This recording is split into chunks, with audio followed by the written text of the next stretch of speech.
Hello, Alicia. Hi, Max. Oh no, good afternoon to you. Yes. And good morning to you, Barbara. Hi. Hi. Oh, wow. So, I quickly respond to a few messages that I just saw regarding the inner space, and hope then a few more people join.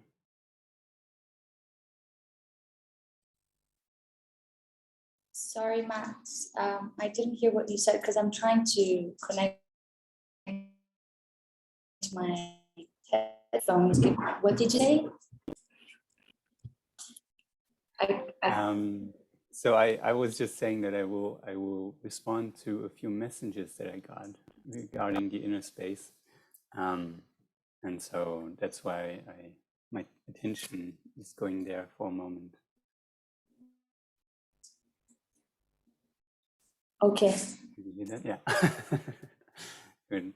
Good morning. No, not morning for you. Afternoon, Apostle. Okay. Hello. Hey guys, nice to see you. My wife is talking on the phone, so maybe I'll are we doing a check-in? Not yet, but Okay. yeah. So hi so we then. wouldn't understand anything anyway, right? Yeah. She actually went into the other room, so it's okay. Nice to see you guys. Yeah. Yeah, good to see you too.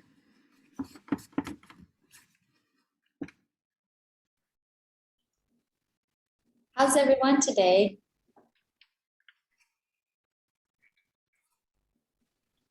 Bulgaria is very cold. There is like Neil is here. Neil. Hey Neil. Okay. Sorry, I had the gut recording thing I had to remove. Morning. Hey. Hi. Afternoon. Lots of good stuff on Discord. As so always. much good stuff on Discord now. Yeah. Oh God, it's never-ending stream of goodness.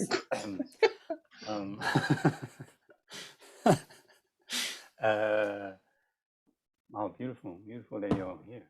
Neil, you're earlier, definitely earlier than Barbara. So you must be more But east. 9 a.m. Oh, it's 9 a.m. Not too. Yeah, it's doable. Yeah. Okay. Well, let's go with the tradition. Ritual is always good to have. A minute or two of silence and settling in that one space that we share. I will hit the gong once and thrice when we get out again. So once going in, thrice going out.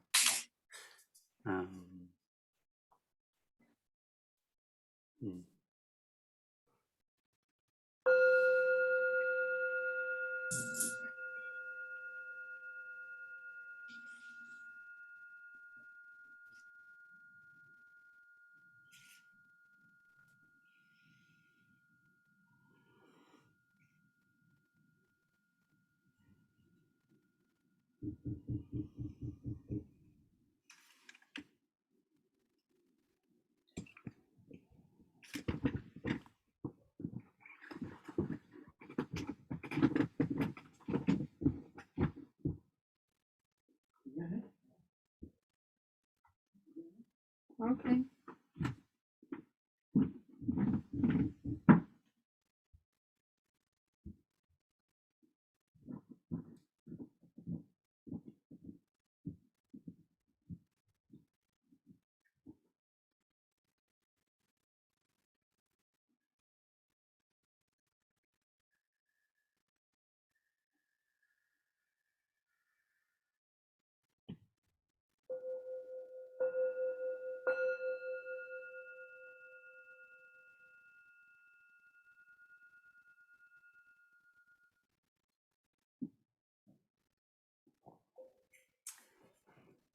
Ah, beautiful.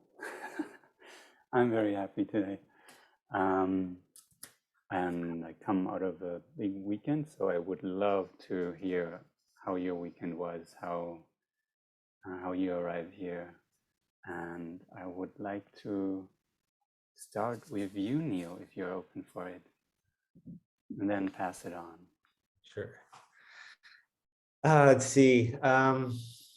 Well, the last few minutes I was reading this in duality and in oneness. That's what I was referring to. Lots of good things in Discord. It's nice to have that little framework for grounding in a very pervasive way. And yeah, this weekend I spent the entire weekend on not sailing, but on a sailboat with a group of people in a small space. And just to have like that many people in a confined space get along for that long, it's kind of like a Burning Man kind of vibe. Just a really great practice of oneness, you could say. So yeah, appreciate being here and look forward to Barbara was talking about this for the past week, and so well, I have to be here for this. This is a can't miss thing. So thank you for doing this, Barbara, and I'll pass it on to you.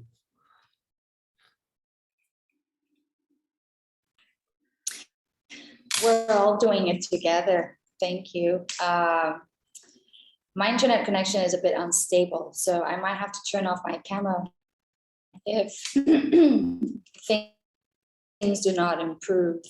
I had an amazing weekend. I haven't slept much because I was at 2 different events, Friday all day, morning until midnight. It was kind of like a Mayan culture inspired event of different experiences with meditation, breath work, temazcal, and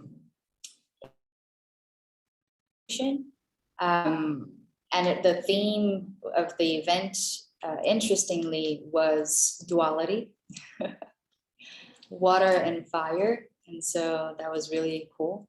And Saturday and Sunday, I was at another event, all-day event as well, about spirituality. And so I had an amazing time, met some amazing people, beautiful connections, learned a lot. Yeah, came back feeling inspired and energized, although a bit tired as well. So that's me. I pass it on to Apostle.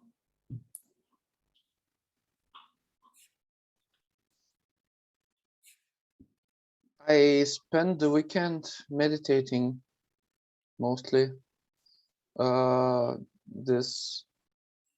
There is this home practice program by this meditation teacher, Shinzen Young, American meditation teacher, and we were at it together with my wife, and it was interesting. It was fun. It was also one of the days, Saturdays, was pretty hard for some reason for both of us. Yeah. Today is the cold is starting to get colder in Bulgaria, and it's raining. It's dark and wet, and I lit my fireplace, so it's super hot in my apartment. And I'm lucky to be able to do that. Love it when it happens. Yeah. I love the vibe that is starting to be created here in the inner space. Alicia, how are you doing? Hey. Alicia, Okay. right? Sorry, Alicia. Alicia. Yeah. Yeah. Thank you. Gracias, Apostle. I'm okay. I had a quiet weekend. Although last night I watched the human design integrated thing from Gene Keys, which is really complex, but I think it was, having come across this for a couple of months, is the first time I actually listened to it and had enough attention to go through the 4 videos. And it's really interesting. I did a little diagram with watercolors where I made my own notes. So you can't really see that it's written in there, but is as they go through the 4 quadrants, you learn a little bit about what it's all about, human design and the integration with Gene Keys. Anyway, so that was good. And also it was good that I bought myself some more tubes of watercolor and some nice paper and some nice brushes. So I'm really like a child with a new toy. So I just want to hear how Max has been. Thank you, Alicia. That makes me very happy to hear that you have new toys to play with. That's awesome. I had a beautiful weekend, actually. Yeah, beautiful, beautiful. But I'm also very, very exhausted. Yeah, it's a very dear friend of mine birthday over the week, and so we celebrated on the weekend. What did I call it? Something like spiritual party or something, where you don't drink, you just sit there and listen to like good but natural music, kind of, and just enjoy food and company. But then they also wanted to do a rapé ceremony, kind of, and so I also took part in this. It was my first time doing rapé, and usually like rapé is a mix of different things sometimes, but definitely there is good tobacco inside, pure, really natural tobacco, which might have a punch or not. But anyway, for me, it didn't have much of an effect from the tobacco. But on the next day, actually, I could feel like all my bones were just like broken. Kind of, they felt like everything just hurt. And that also made the sleeping quite hard. So I'm still tired from that, kind of, but it's beautiful, and it was an amazing space just with amazing people, and it's so wonderful when you can meet people for the first time, but it's already like family, closest heart family. Then it's amazing. So yeah, that's where I'm coming out from, and then entering into the busy world of the online space again. Yeah, and my brain is definitely still slower. And a lot of changes again happening. I feel it.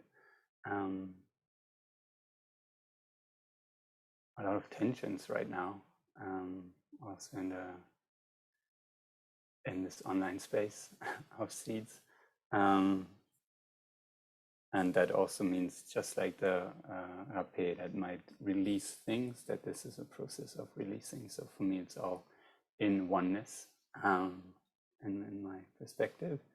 And I will transition with that to a short briefing about the inner space, and that is that Daya J, Lady Daya, decided to take a step back from the inner space, and might join or not, but she doesn't want to scribe anymore. So yeah, Alicia, if you continue drawing your beautiful things, then we already have one type of scribing here anyway, which is beautiful. If anyone else feels open to do similar things, feel free. But we are not in dire need of a scribe. So no one needs to feel like, oh, damn, we have to do it, otherwise we can't continue. But yeah, and once again, a big, big thank you to Barbara for the last scribing. It was perfect for me. Yeah, so that is what's going on in inner space. And I think we can dive into today's exploration. Yeah. So I guess everyone understood the framing of it, but still, Barbara, if you feel like you want to share a little bit more about what you saw in this as well, it would be beautiful. Could you please repeat your question? My internet connection is very unstable and I'm trying to understand as much as I can and participate. Yeah. So I just wondered if you can elaborate on the framing of this today's theme of exploration, like moving from the degenerative mindset to regenerative heart. If there's more for you to add to this, or just start. Thank you, Max. Yeah, this came to me as part of my inner exploration as I dove into this year of volunteering with regenerative initiatives and finding my place in all of it, and also aligning how my personal project aligned with everything that I was doing, and if there was a common vision, if there was a common through the choices that I was making personally in getting involved in the projects that I was getting involved in, and what they had in my exploration. The other one was more specifically in terms of thinking about education. We're going through a time of reclamation of sovereignty, and from my perspective, this reclamation of sovereignty that's taking shape in different shapes in different ways throughout the world has a very fundamental source of transformation in education. And so a few weekends ago, I sat to study cryptocurrency and dive into the more philosophical aspects of sovereignty.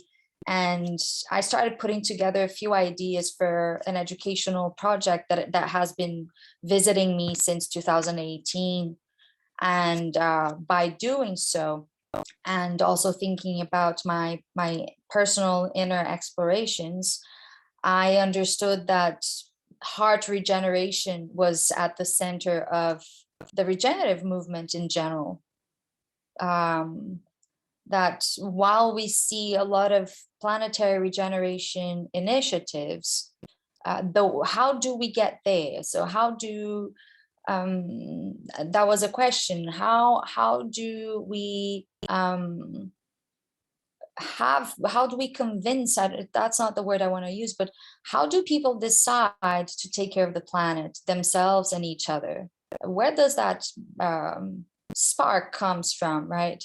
And then I just started looking at how we're educated and what's what's the main catalyst for thing that's happening in the world now that we want to change. And then I came to this space where not only I started investigating the term human resources and thinking about how we use it so loosely, and so when I say loosely, without just as part of a lot of our programming that we do, such as, for example, what I did, organize information in the form of a square with a left side and a right side, that's deep programming, right?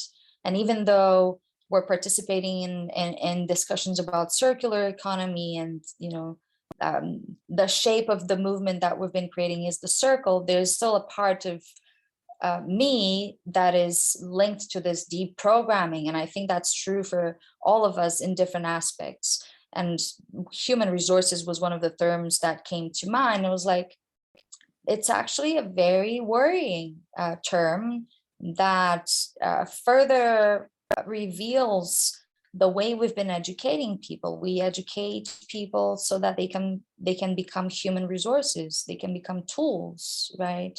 That's how I see education. There's a lot of indoctrination, and the object of this realm is the mind. And so we are educated to create this hierarchy of the mind, forget about the heart, the gut, the main centers of intelligence, and we are educated to look outside and look for answers externally, and we're moved away from our inner worlds and the exploration of who we are. And I think that these are fundamental aspects of stepping into our purpose. And so all of that condensed into this idea of the fact that we're actually living a time for centuries now of,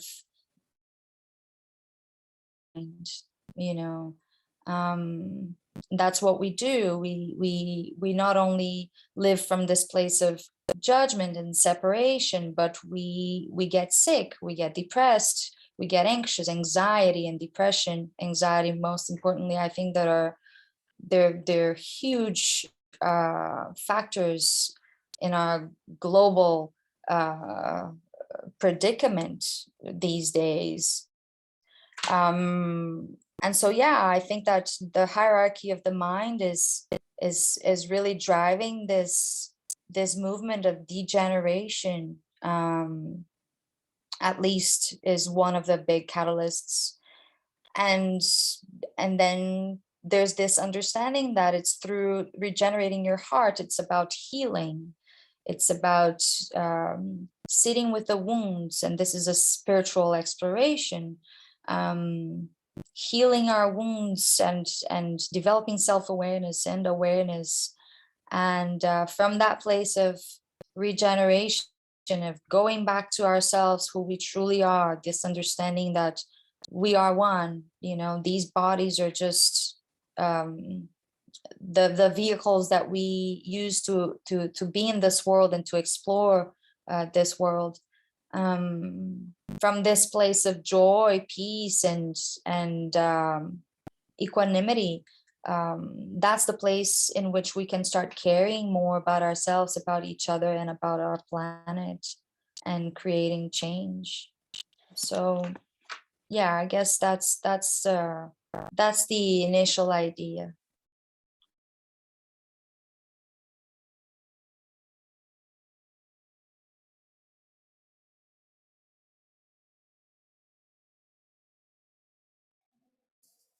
Beautiful. Beautiful. Okay, yeah. So you described already kind of where the degenerative mode comes from. And you also expressed it in the framing of the session, that it seems to be very much in the mind, coming from a mind-driven movement. And it seemed like you said that when it's regenerative, it has to go through the heart, human heart.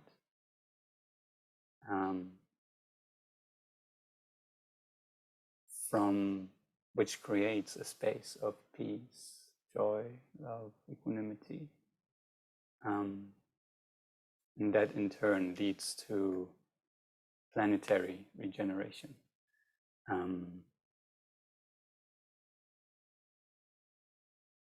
That's at least how I understood or what I heard from what you were sharing. That in itself already for me feels quite complete.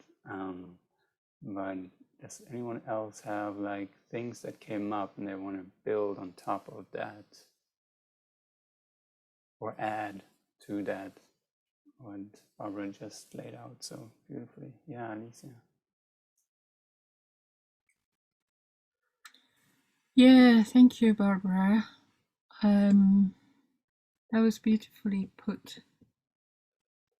What came to me very clearly was something I heard from Pat McCabe when she's talking about colonization. And she talks about how the intellect is being put as the main aim to achieve, to develop the intellect. And she says, when you have a hammer, everything looks like a nail. When you have an intellect, when all you have is an intellect, everything looks like a problem to be solved.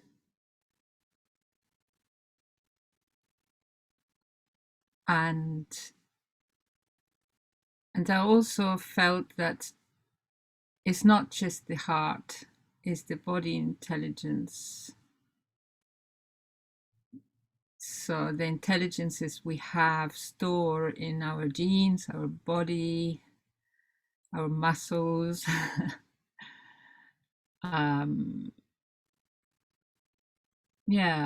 memories, memories that can be ours or can be ancestral. So how to tap into that without being tricked by the intellect saying, I need a reason.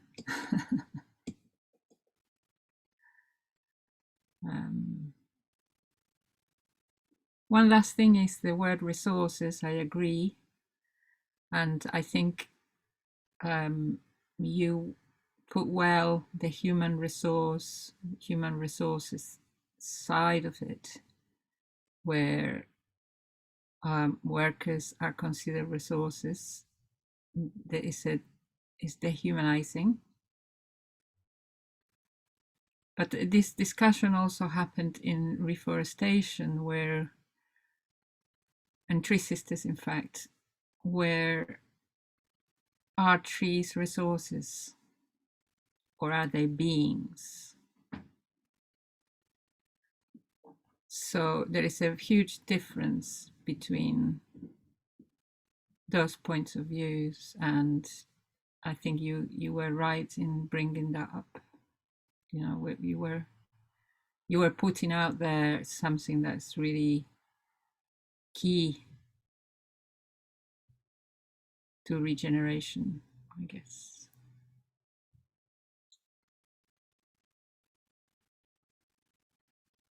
I think I'm complete there.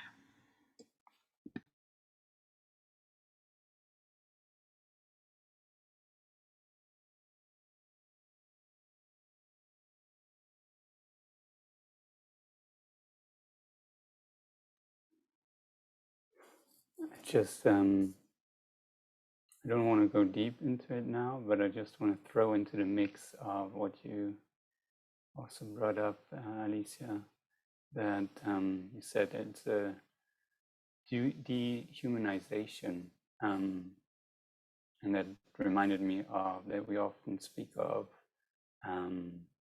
you know, it's unhumane what we are doing, especially when it comes to treating how we treat other people, but especially animals. And so bringing in the humane factor as well into what does it mean to be humane, a human being. Yeah, but that's all I want to throw into the mix.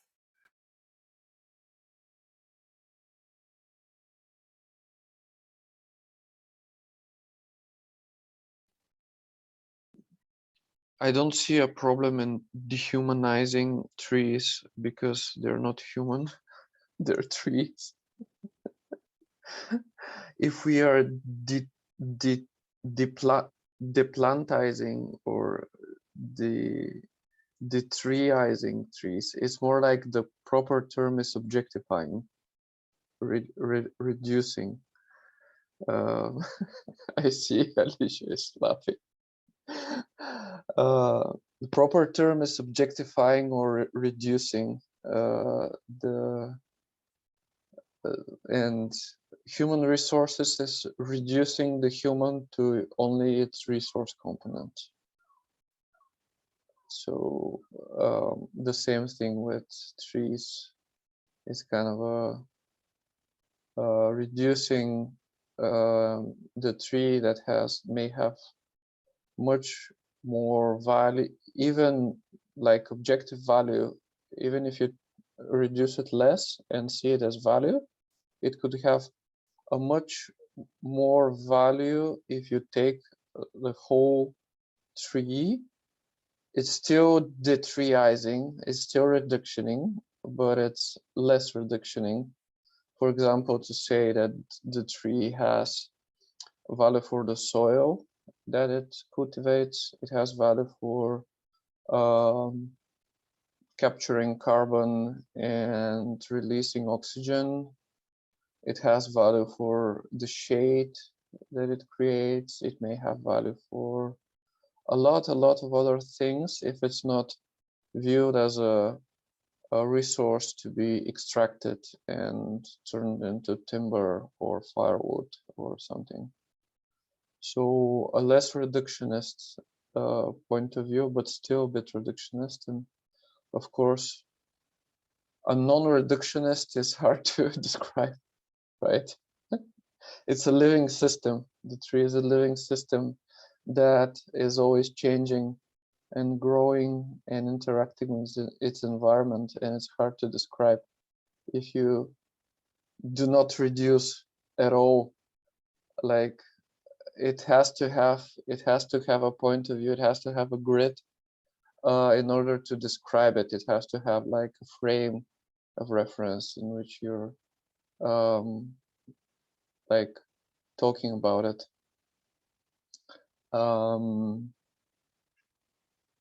Because a tree is quarks and other neutrinos and quantum fields, and it's atoms, and it's also like molecules and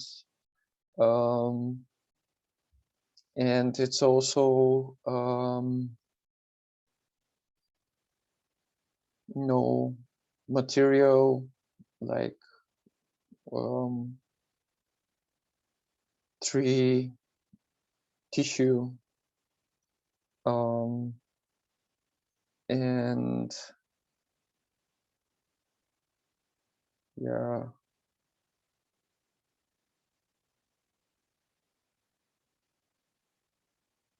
it's hard to, if you look at it as a living system, it's hard to even put boundaries on it. Is the water inside the tree, or is this fibers, tissues a tree, or what exactly is the tree? You can have like general, you know, yeah, trees are some of the wisest beings on the planet. Sure, yeah, I agree. I have actually done a shamanic dieta with a tree spirit. Yeah. So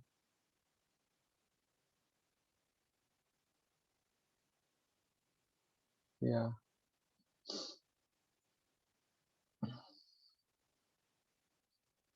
Objectifying and reducing until it can fit the cell on the Excel spreadsheet. Right.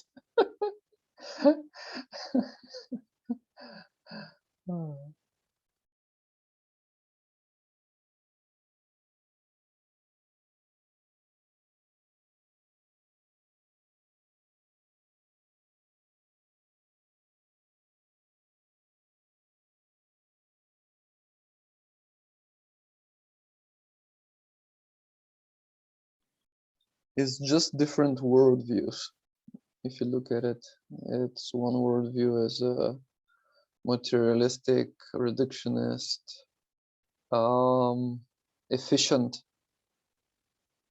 super efficient at what it does view, and the other is connected, indigenous, open,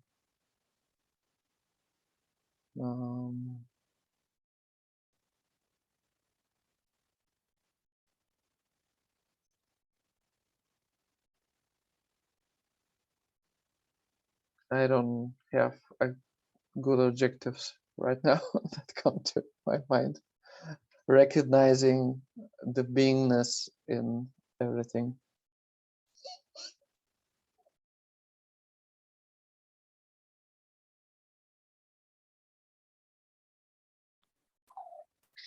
I wanted to go back to what Alicia was saying about the body intelligence. And I'm so happy that she brought that up, because it's the whole body, but really the heart is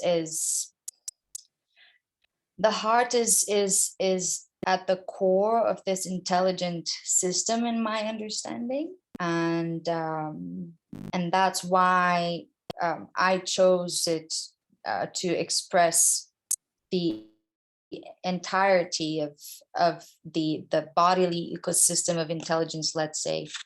But it's definitely part of what we have been stripped of, our bodily intelligence, and we've been indoctrinated. So a metaphor that I like, that came to me as I was trying to move away from that space, this degenerative mind towards a regenerative heart. How can we do that? And one of the imageries that came to me was, or the downloads that I received was like, instead of trying to conceptualize the forest by looking at it and trying to describe it with your mind, that would be the degenerative or the mind-centric approach, right? I look at something and I try to decode it with my mind and give it words that are inherited from this system. Instead of doing that, decoding reality would be to sit with the forest and use my body intelligence to understand it. So instead of giving it labels to get to a concept, to develop a concept that I can then share with the world, I sit with it and I understand it through my body intelligence. And what that brings me now is that approach where we're attaching labels, which we call words, to things that we see with our limited senses, at least the way we are indoctrinated to develop them. The possibility,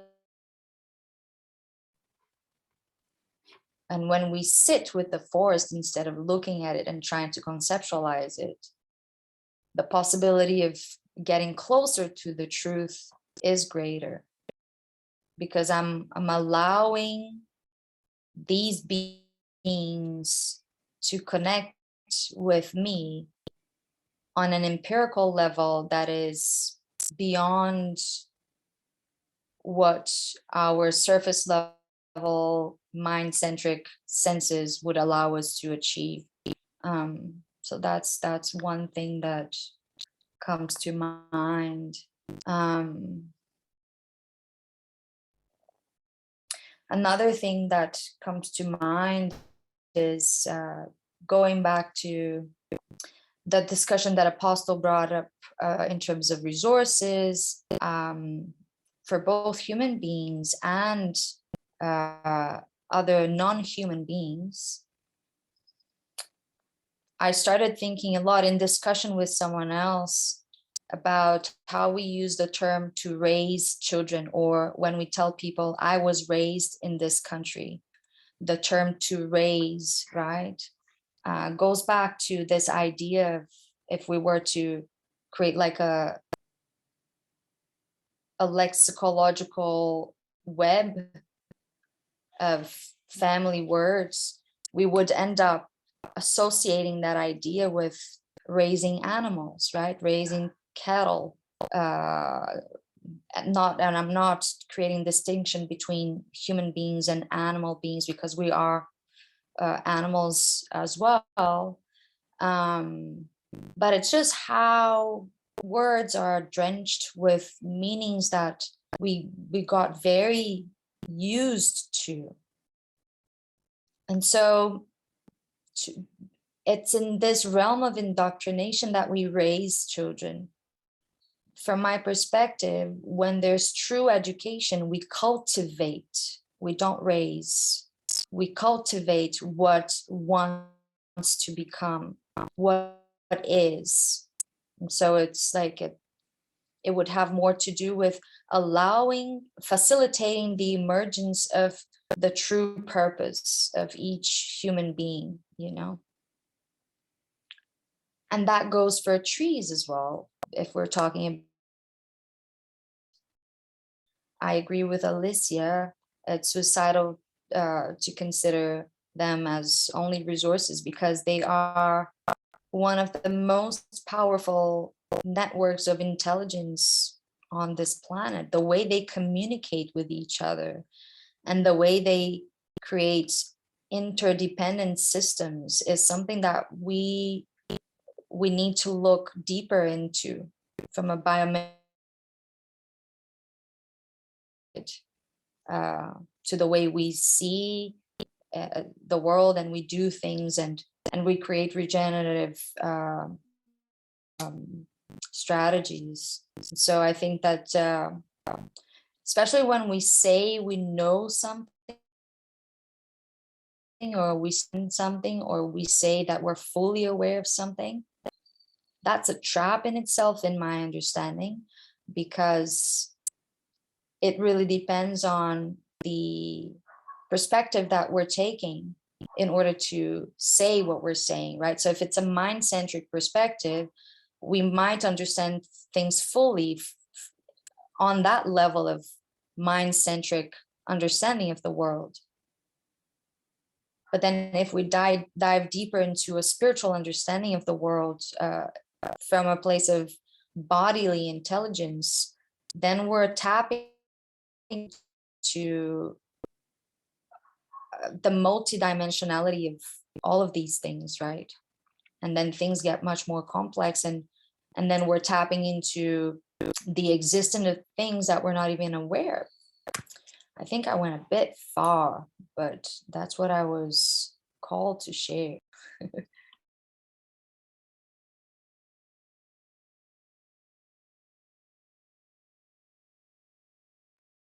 That is easy to do when you deal with such complex things, so no worries. Alicia? I don't think you went far at all. In fact, I was glad that you got there. I just want to share a couple of things. One is, it's not just indigenous science, but also science as we know it, the paradigm of science as we know it, that has evidence of collaboration, communication, and creation coming from trees and other plants. So the so-called mother trees that communicate to other trees and also nourish trees if they're suffering, even if they're not the same species. The amount of water that trees produce and circulate and clear and give us, that are ignored in what we consider the water cycle many times. And finally, a funny image that came to my mind when you asked Apostle, is the water in the tree the tree? And I imagine we are 70% water. If you take the water out of us, will be a little tiny wrinkled thing, a human. So is our water ourselves.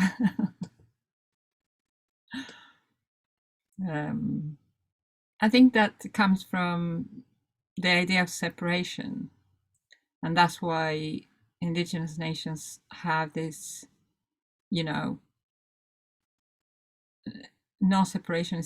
They are all nations, the Salmon Nation and the Forest Nation and the Mountain Nation. They're all part of a whole, and the separation is something that we did with our intellect. So how to go back to that state of mind where we are part of the whole rather than an intellect, let's say. I don't know.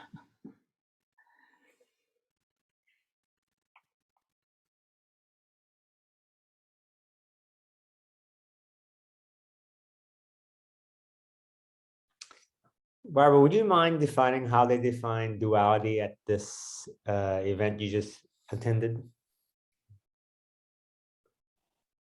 I lost 3 words. Would you mind defining what? Duality. You said you went to an event this weekend. It was all about duality. I was just curious how they define duality. Oh, yeah. I would love to do that because it was so synchronistic, because on my way to the event in the car, I was typing my reply to Apostle, and I went to this event. The name of the event was Atlatinoli. I'm gonna type it to you. Atlatinoli. And there was a short description of the event with a list of what they would. I said I'm gonna go because I really needed. What was presented was like, yeah, I want that. This is gonna be great. And so on my way there, I was replying to Apostle, and then the introduction to the event was a ritual around the fire and an explanation of what Atlatinoli is, right? And the first word and the foundational concept that they used to introduce the event was duality, the duality between a fire and water. And then I laughed, actually. I had just put my phone away from having replied to Apostle in the group. And I was like, this is not possible.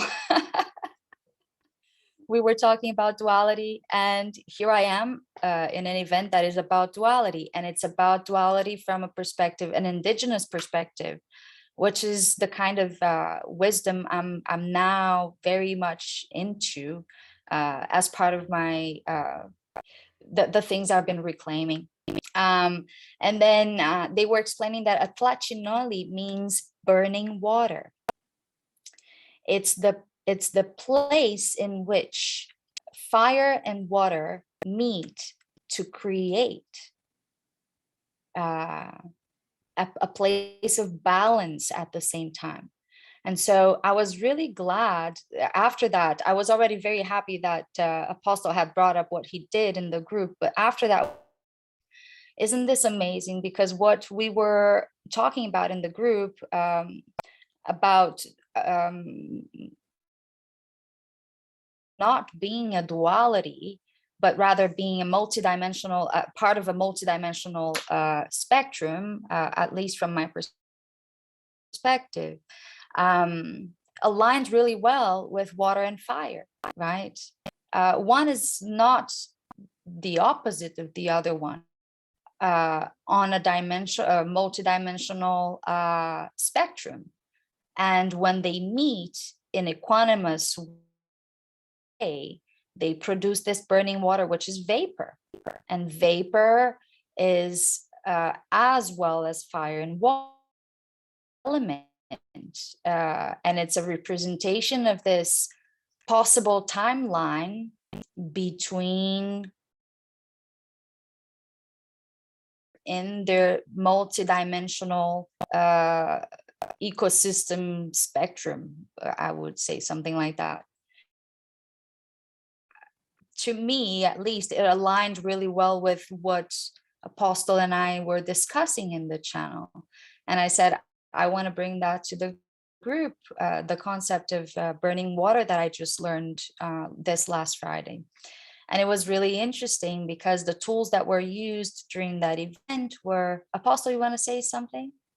You raised your hand, you froze for a second, no? Okay, so everything, like when you, yeah, the video is a bit slower as well.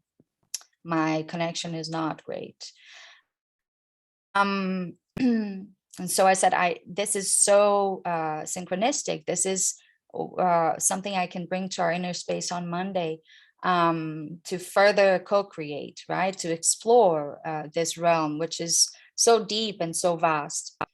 And so part of the activities, just so to finish answering your question, Neil, we started with a breathwork routine, which was beautiful. And then we did breath work in the water to activate this contraction that is produced at a certain point when you're submerged, that increases the volume of oxygen that the body drives towards your heart and allows you to stay underwater longer.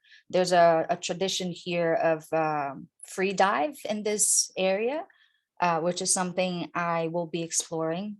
I'm very interested in. And so they were teaching that as part of their shared knowledge. And then we had a yin yang yoga practice, fire and water representing both of them. And then we did a temazcal, which lasted, I would say, at least an hour and a half. I don't know if everyone is familiar with what a temazcal is. Is everyone familiar with temazcal? No, Max? No. Have you heard? Have you heard of those? It's kind of like a Mayan. Please correct me if I say something wrong, because it's something I'm learning about recently. I started learning about recently, although I had heard about it a long time ago. But it's a hut built with mud and wooden structures or hay, and it's part of the Mayan tradition. It's one of their medicines. So you enter the space. Okay, there you go. Thank you, Apostle. Do you want to talk about it, maybe? Apostle, you want to explain it to us? I'll let you explain your experience. I thought it was Mayan because that's... yeah, I'll let you explain your experience, and then I can add something if I feel we can add something. Okay. Okay. So the information I received is that it's a Mayan technology, and so you enter this space. It's kind of like a sauna, right? And they bring rocks to the space. These rocks have been heated up considerably, and you go through 4 doors. You go through spring, summer, fall, and winter. Each season represents a stage of your life. And so spring is from 0 to 13 years old, and then the next stage goes in 26 years old, and the next stage ends in when you're 39, and then winter ends when you're 52. And so you go through all of these doors, and for each door they add the number of rocks equivalent to the number of years that each season represents. And and it's a ritual of healing. Yeah, you're cleansing your body of your wounds, and a shaman is guiding us through the ceremony inside the sauna. You're just sweating a lot. We're chanting. When I say chanting, mostly they use tools such as water, so they're throwing water on the rocks and producing vapor. So that's aplacinoli. It's the transformation, it's the transmutation, it's the alchemy of duality. That's what it is, the alchemy of duality. Which brings me to another thing that I would like to say, but not now. And yeah, that's what it is. And then you're there for an hour and a half, and you leave feeling a lot of layers, not only physically, but spiritually. It's the womb of the mother. That's what the Temazcal is. It's a representation of the womb of the mother. So you're going back in that space and you're being reborn. So it's a ritual of rebirth. That's what it is. So we did the Temazcal, and then after the Temazcal, you had the possibility of choosing. I did ice bath, which was my first time. And it was also had, like, you could learn how to throw fire. We had music. We had this structure, which was a pyramid with programmable light and sound, which was used to guide us through Merkaba meditations. We had a rapé ceremony in a cenote, a bubble fire ceremony in the cenote there. Yeah, it was from 9 a.m. until midnight. And I absolutely loved it. It was very transformational for me. Thank you for asking.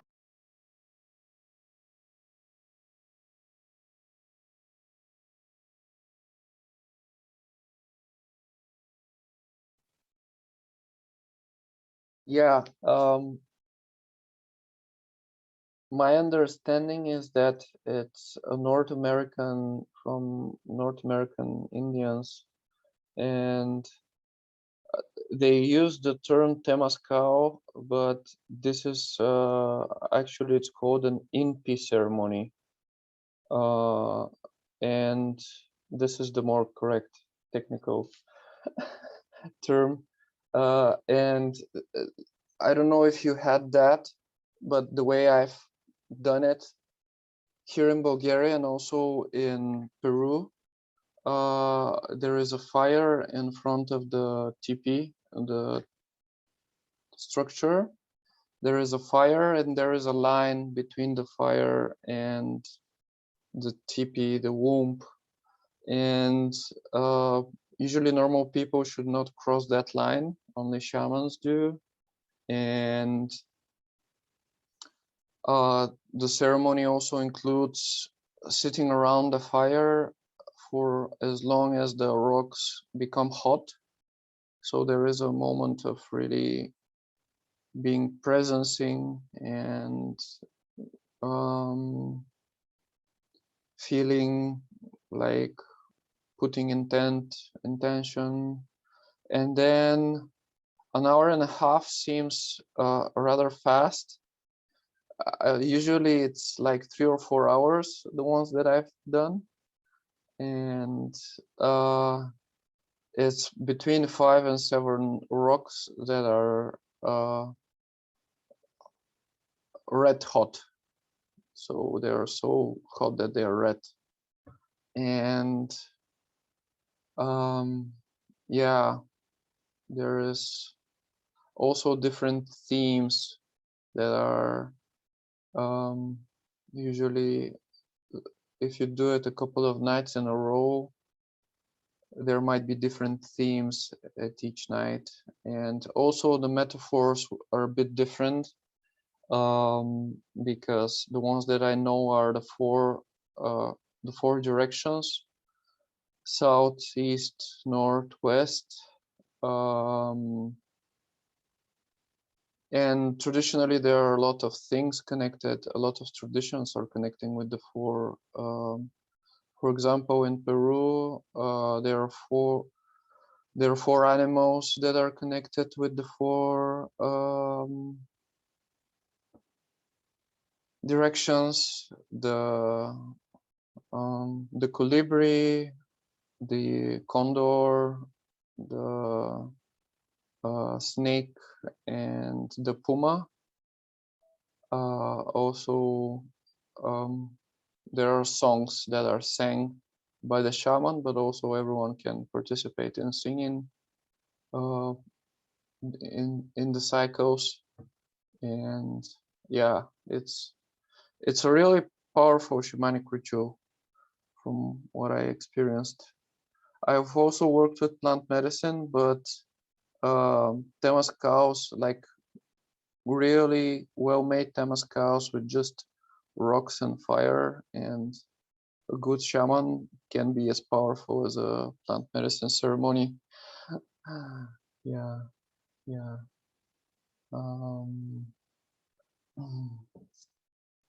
Yeah. Thanks, Neil, also for that.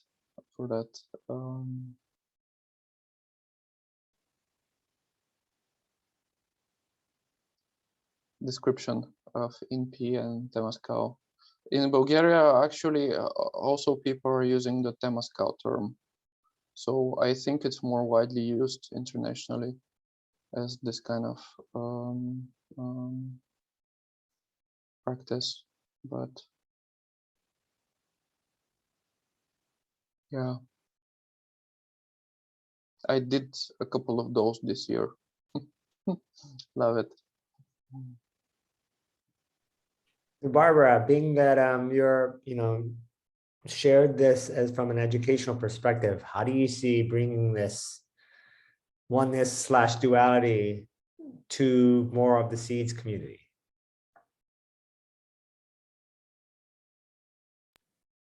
I lost you. I lost the end of your question.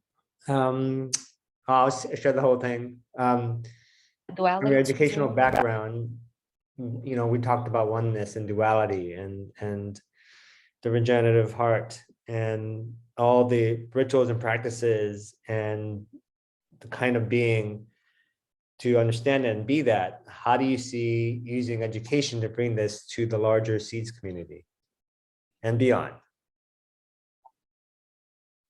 Yeah, so let's see, because I'm losing you sometimes. So you're asking me how I see duality being applied to the educational realm to support the development of a regenerative heart-centered culture. Yeah. Yeah. That takes me to Let's type it in the chat. Oh, I lost you there. Can you type in the chat, please? How do you see oneness duality being used to educate the larger seeds community? Oh yeah, thank you. So that brings me actually to what I felt like sharing a bit earlier when I started talking about the burning water and the temazcal. For some time, I've been investigating a few things a bit more closely, and then drawing some personal conclusions and also gathering some downloads.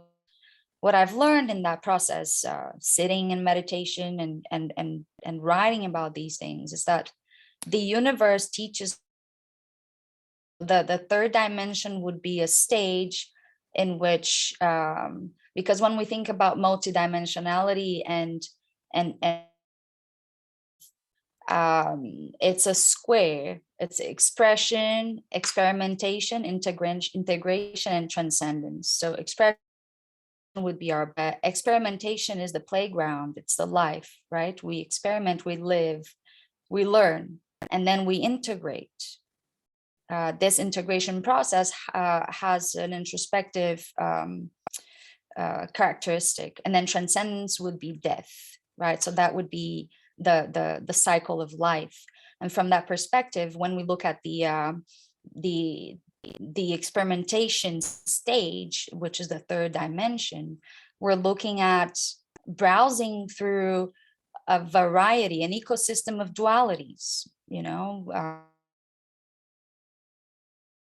opposites to or distinctly placed extremes. And when I use the word extremes, I'm just saying in the lines, we take a line and we choose two distinct points and we call them extremities. I'm not saying that they're the end points, right? They're just distinctly placed towards each other.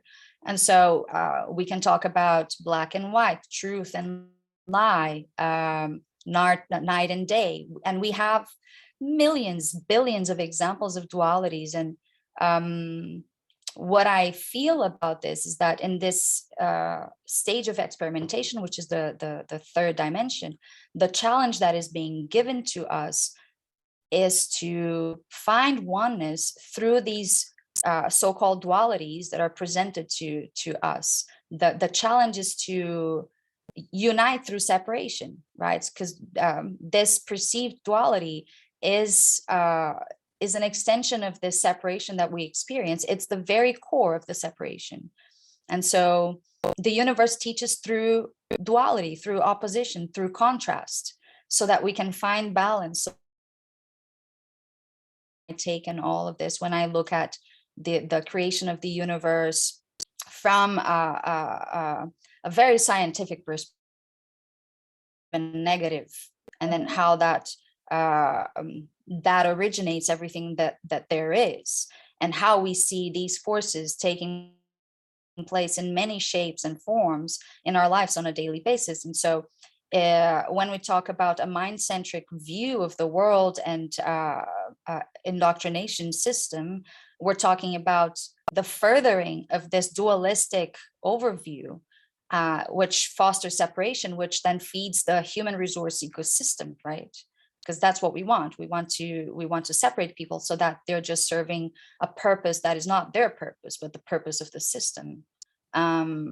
Whereas when we, instead of highlighting these dualities, we use them as stepping stones to create equanimity and all of the values that together integrate into oneness. It's athlachinoli, isn't it? Now it's how I'm referencing this. It's how to put water and fire together to create vapor. That's, I think, is where moving away from duality. We're not trying to resolve any dualities. We're not trying to deny dualities, or we're not even trying to define what duality is. We're using duality as a tool to create oneness, which is, I think, that the underlying aspect of the regenerative heart movement. I don't know if that answers your question. I think that there are practical aspects of this that would then need to be co-created, right? And I had this discussion with Lori this morning from Mom. We had a call and we discussed this, and it was really reassuring to hear her share her own experiences locally trying to achieve this. We didn't get into these realms of duality, but the discussion was pretty much in regards to this. Thanks, Barbara. Well, the part of my question that didn't come through also was, how does the educational program look like in seeds? Like, how do we actually do this so that it goes beyond, say, the 5 of us, and it goes to the 10,000 or just 100 or 1,000 people in seeds? That's the discussion I had with Lori this morning. I presented her a brief overview of the vision that I've been fostering for some time now, and it's a global ecosystem, isn't it? I discussed this briefly with you, but it's a global and a local effort at the same time, powered by seeds. I would love to dive into this in more details in another opportunity. And I'm super, like, I need rest, and I need to think about my with her this morning and further develop the vision with other people as well, and maybe create a dedicated space to discuss this so that we can all contribute and look at it together. But it's basically the degenerative mind to the regenerative heart is the is the foundational purpose of the educational ecosystem. The tools that we're going to use for it are different. There's an idea of developing a virtual space in combination with local spaces to drive and support local educational initiatives. We discussed she's going to look into providing a pool of seeds initially to support the initiatives that we have currently.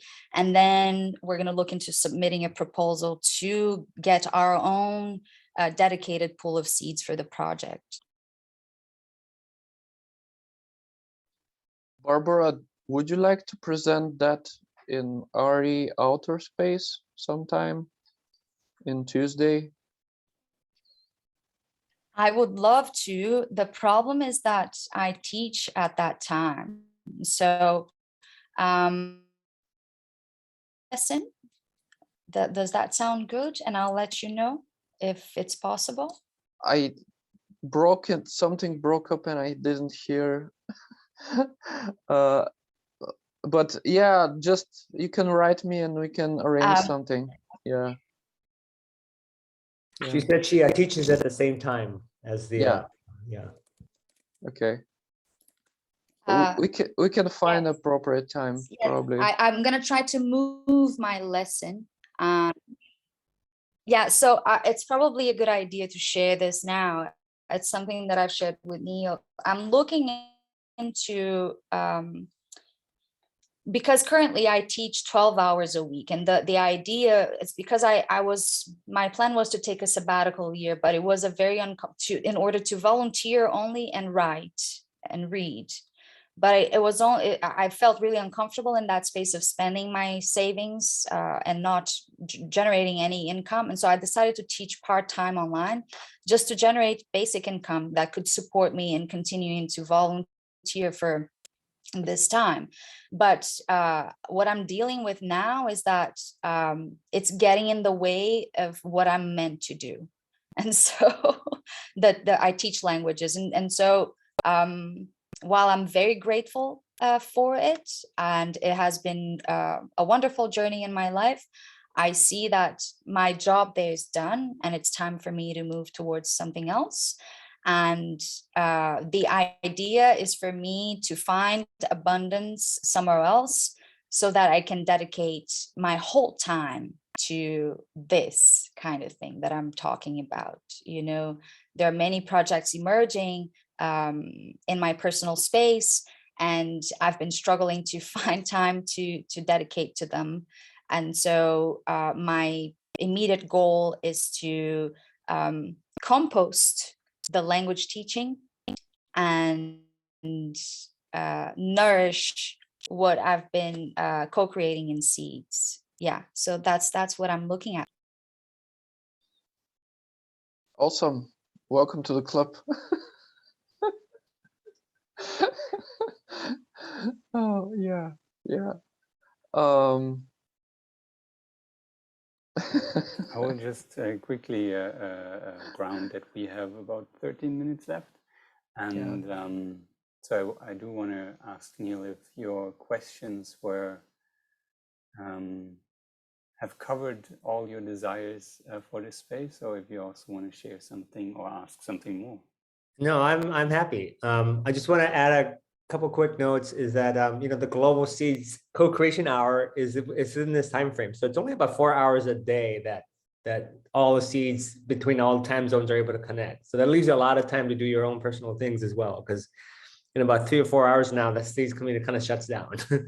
And then the other thing I want to share is just appreciation for the openness to have a duality between the inner space and the outer space, becoming a oneness discussion. So thank you for that.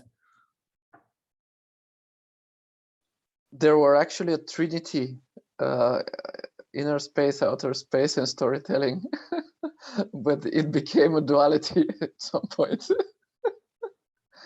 Storytelling. It is the story of the creation, okay? You're one, then you go into 3, then you go into 2, then 4, and then back to the 1. Yeah, yeah.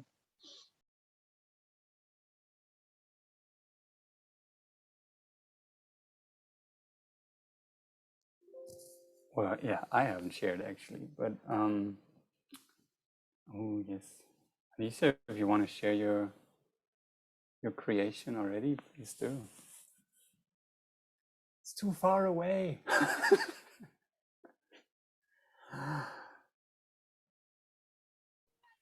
It's a chicken. Is it a chicken? Yeah, it's a chicken. Tell us about it, please.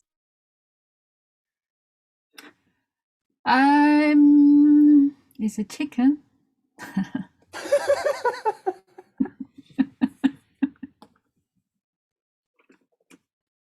Max, serious. It's a seriously, it's a chicken.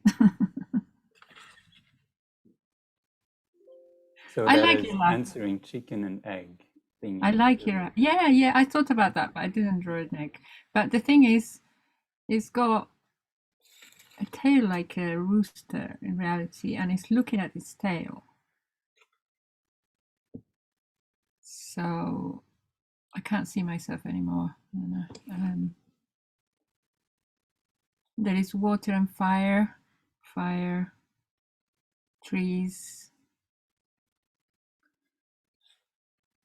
other things. It's for people to read into it rather than me. It's a Is it a non-verbal. lotus flowerish kind of thingy in the water? Yeah, it's a fire? mixture of fire and flower. Mhm. So it started being a fire, ended up being a lotus. Well, in the Eastern mythology, the chicken, or more transformed into the phoenix, obviously is fire often. It's a duality That chicken. transformation. But the idea of scribing is a non-verbal and, less intellectual kind of narrative. So that's it. It's all for you. I'll take a photo and post it in Discord. Thank you. Thank you. I'd love to hear you, Max. Yeah. Yeah, there's like 1.5 hours are really short to speak about such expansive things, especially because we are looking at the whole, and so we move from one thing to the next, which is not different, but also not the same. And that is a beautiful depiction of the whole oneness and duality thing, that it's kind of, yeah, we use these words, and as Apostle shared this, like defining things, we have definitions, which means we have boundaries, which is an element of our intelligence that we need. And that reminded me of like in yoga that I think they separate the mind into 16 parts, where we usually just say mind. I also struggle with that because there's so much stuff inside the mind that can mean different things. So even our word for mind is not very well defined to speak of clearly of one thing.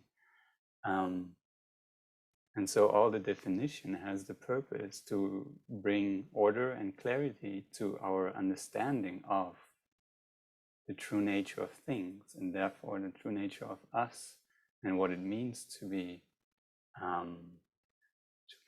fully oneself, and what it means to be fully in the one self.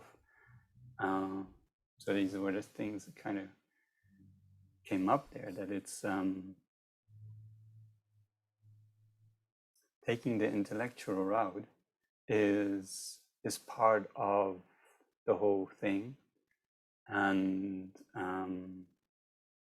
that we do not, like, even if we think we are intellectual beings, we usually miss that we do so many things that have nothing to do with our intellect definition that we have in like a normal English textbook, because there's so many elements to us, and I always see that we are so emotional beings, such emotional beings, that we speak more from an emotional intellect than a purely, objective, I don't know, boxed in clarity intellect. And so even if we try to move in separation, we cannot. So even if we think we're doing it, we cannot.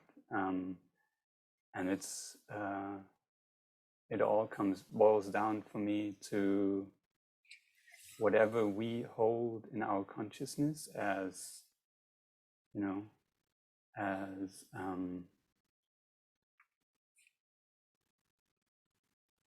as us, that will define what we experience and what we see and what we encounter and how we see the world.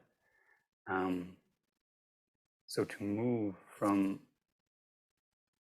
the degenerative idea that we might have to a regenerative heart, all it really takes is to change the definition that we have for ourselves, who we are, and what we hold to be, true and right, or even beautiful. But there's that constant openness towards, like, that even that can change.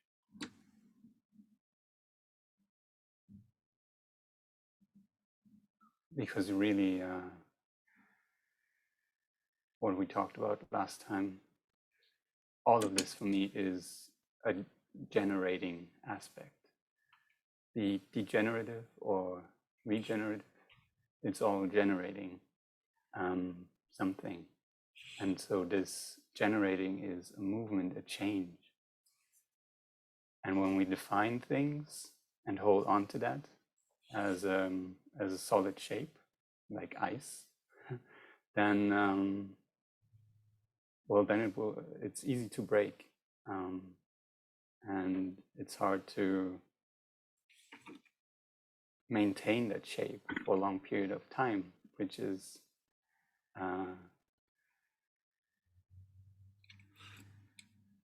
the whole play of the struggle, the problem solving that Alicia was mentioning, that we start to be like, oh, there are so many problems that we all need to solve to fit into our solid shape, more or less. And obviously becoming water would be a lot more fluent, a lot more easy. But yeah, in that picture of like uniting fire and water, becoming a mist, becoming almost ethereal to existence. You can still see it, but only for a short time. Then it appears to dissipate into everything. So there is a lot to learn from all of this when you are in a solid shape already. Then all of these explorations are super valuable and beautiful, and in itself a tool for others, for example in seeds, to take the same steps to transform in a similar way.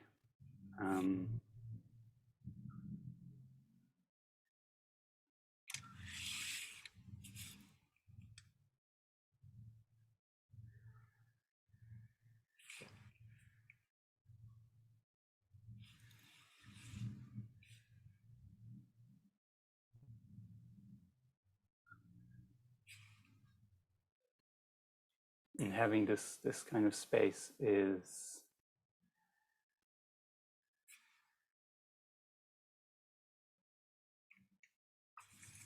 amazing.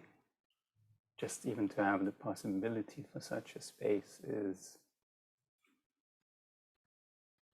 actually mind-blowing. I mean, now that I put my awareness to it, it's amazing. So thank you for being here, sharing this space, creating that.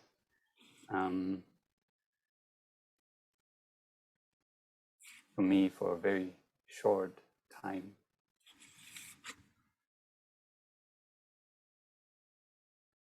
Yet so expansive.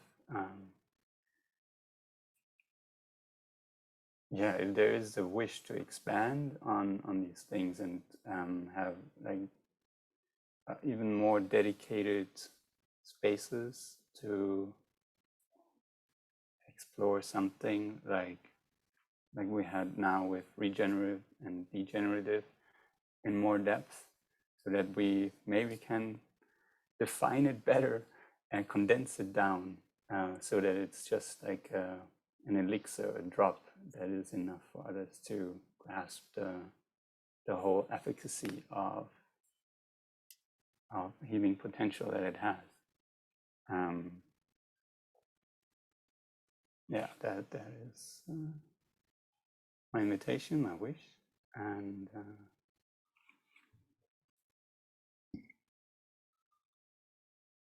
I think that's it. And it's 30. Whoa. Okay, so let's have a quick checkout. I would like to hear from everyone again, and just nice words. Apostle.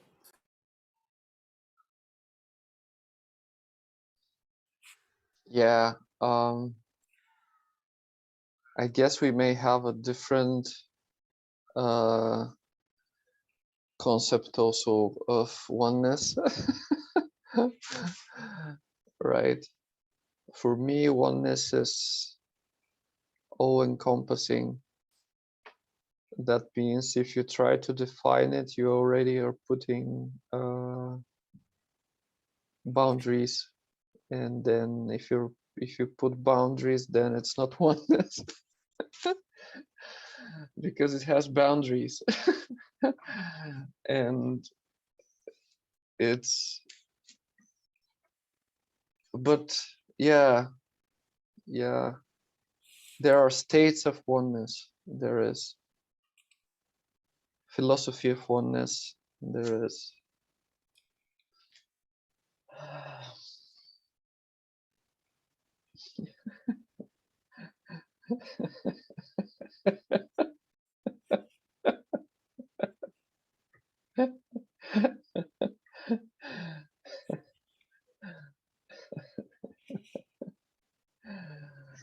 the laughter of oneness. Alicia.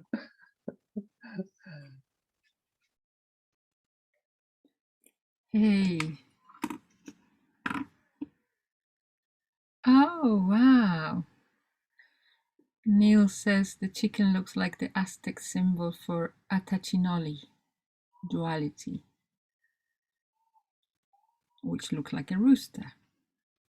Also, the Aztec symbol of Atachinoli really looks like 4 mushrooms that are growing. That's exactly how mushrooms look like when they're growing. So, following the chat, I actually named this the duality Atachinoli chicken phoenix. So there you are. So Too good. that's me, Barbara.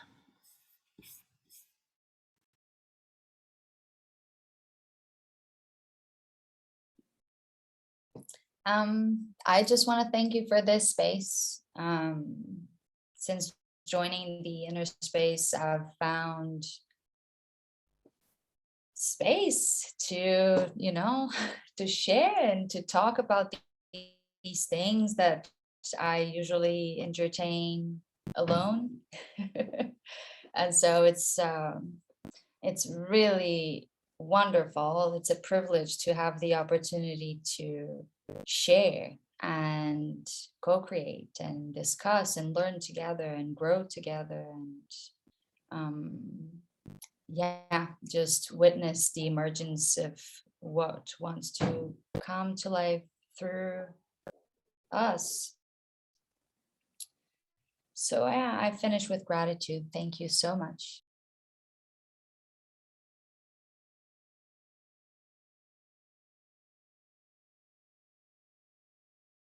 Neil. Thank you, Barbara. So as the first tenet in Barbara's degenerative duality chart, not to take anyone take this personally, but I see it as the degenerative mind sees two and the regenerative mind sees one. And that's my takeaway from all this. And I have just gratitude for this just naturally emerging, as Max was so eloquently sharing. Thank you. Thank you all.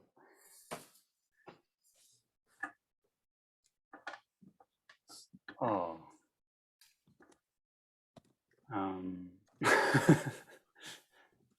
Neil, do you Thank want you. to I'm it? losing Yeah. you. It's okay. I'm gonna watch the recording.